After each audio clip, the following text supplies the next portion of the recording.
Καλημέρα φίλοι μου.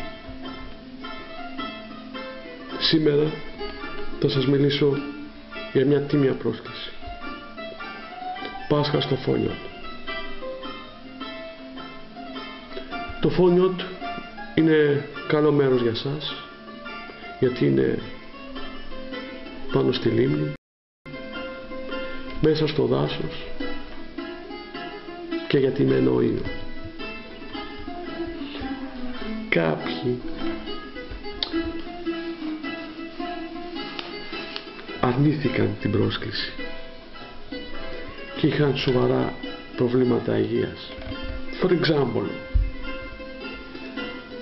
ο Θάνος αρνήθηκε να έρθει και είχε πρόβλημα στο περπάτημα. Ο Ηλίας αισθάνθηκε μια ζαλάδα και έπεσε από το άλλο.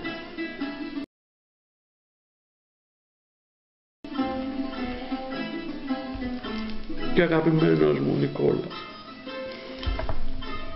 αρνήθηκε να έρθει και τώρα δεν μπορεί να κολυμπήσει.